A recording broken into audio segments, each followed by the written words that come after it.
Hey guys, Aris, Hardware Busters. Today we have the Thermaltake Toughpower GF1 with 1000 watt capacity.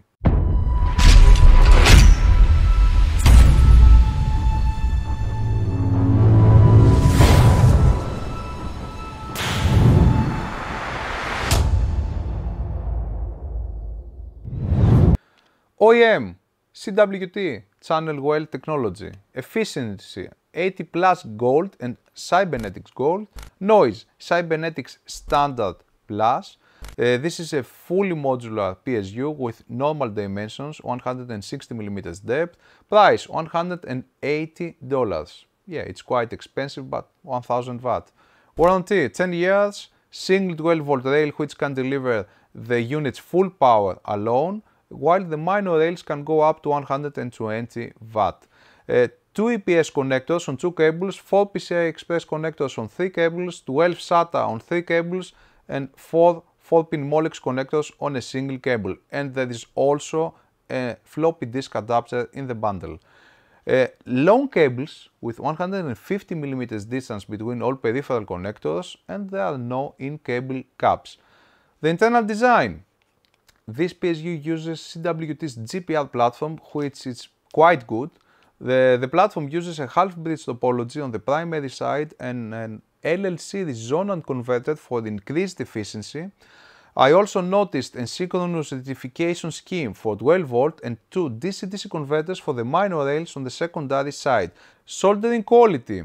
There aren't many things to see on the solder side of the PCB, nonetheless the soldering quality is good.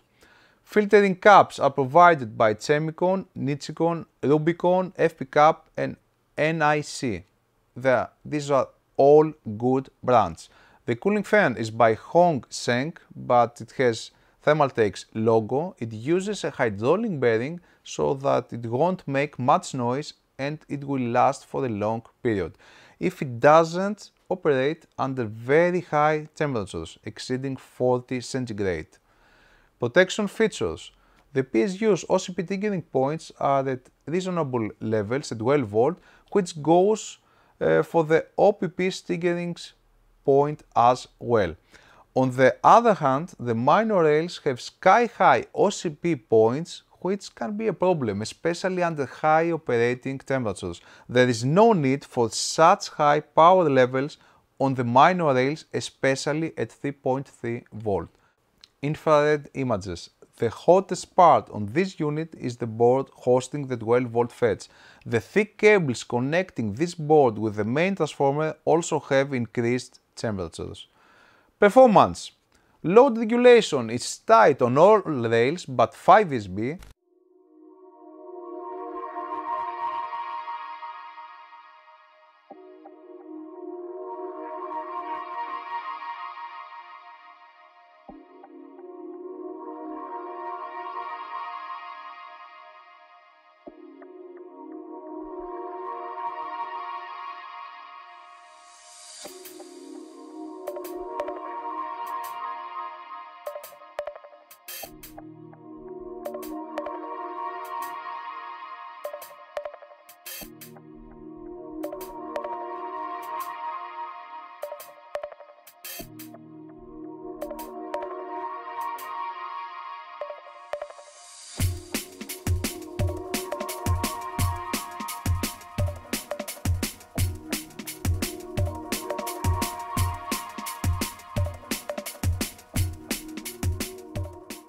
Ripple suppression is fine again on all rails. The 5 volt rail might have the highest ripple among all other PSUs that I used for comparison, but still 16 millivolt is a low value given the operating conditions that I applied.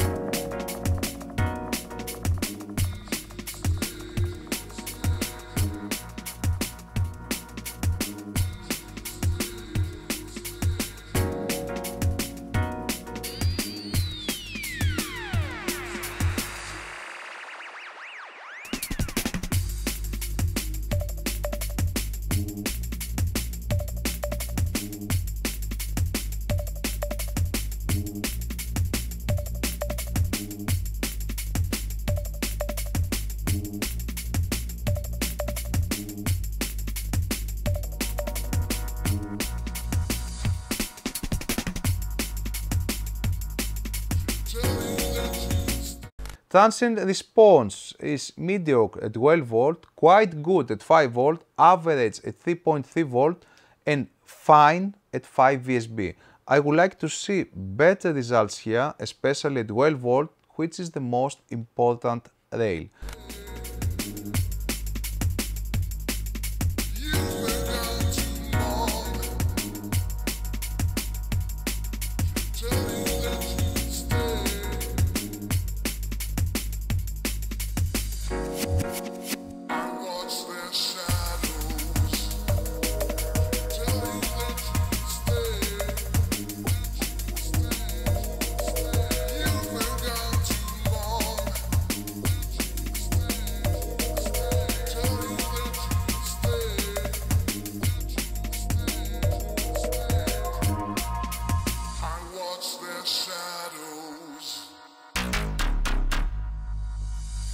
Tell me what you're letting in. I watch their shadows. You've been gone too long. Hold up time is longer than 17 milliseconds and the power OK signal is accurate. Inrush current is low with both 115 and 213 volt input.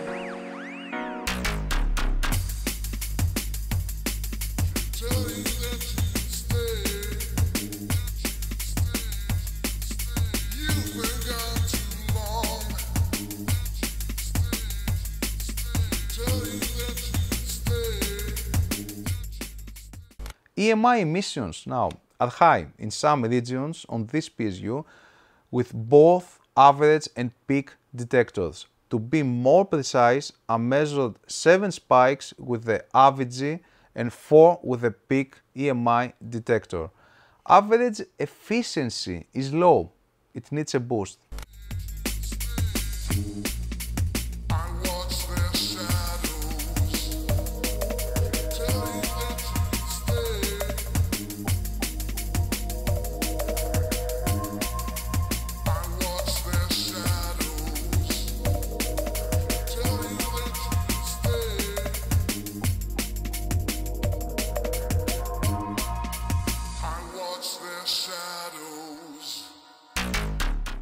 Five VSB average efficiency is satisfying but definitely not record breaking. The average PF. The PFC converter requires tuning for higher PF readings, especially with 230 volt input. Tell me what you're letting in. I watch their shadows. You've been gone too long.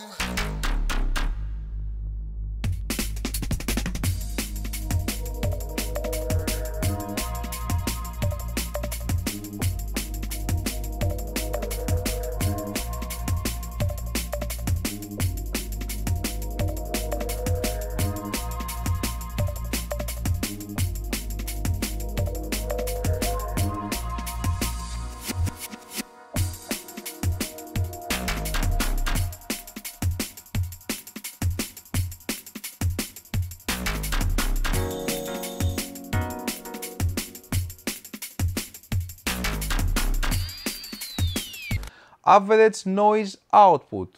Even under normal operating temperatures, the average noise output is high, as the fan's speed increases a lot at high loads, above 730 watt. The overall performance, relative performance is not the worst available in this price range, but it cannot compete with other similarly spec units I tested it against.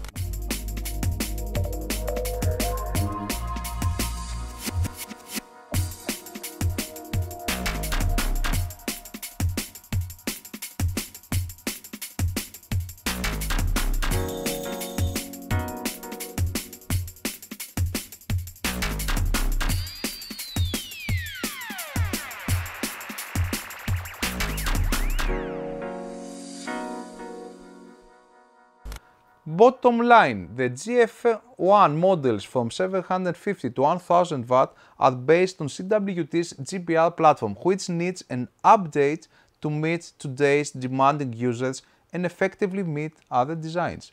The flagship GF1 model with 1200 watt maximum power uses a more advanced platform from CWT again called CST, which offers increased performance and it also costs more. If you can afford the price difference between the GF1 1000 and 1200 watt, around $40, the latter achieves 4% better performance and also has increased capacity and higher efficiency. Now, if you don't want to go above 1000 watt, the Corsair RM1000X and the EVGA SuperNOVA 1000G6 are among the best choices in this category. Pros: full power at 47 degrees Celsius, good build quality, tight load regulation at 12 volt, good ripple suppression, longer than 17 milliseconds hold up time, low inrush currents, not noisy at normal operating conditions, fully modular, adequate number of connectors, compatible with the alternative sleep mode, and the 10-year warranty. Cons: mediocre transient response, EMI filter needs tuning, overall efficiency needs a boost, low power factor readings, increased noise under stressful conditions, and high OCP on the minor rails. Please like, comment and subscribe to our channel. We have a Patreon page if you want to support us, and if you have any questions about this product or anything else, just leave it in the comments section. This was all. Bye bye!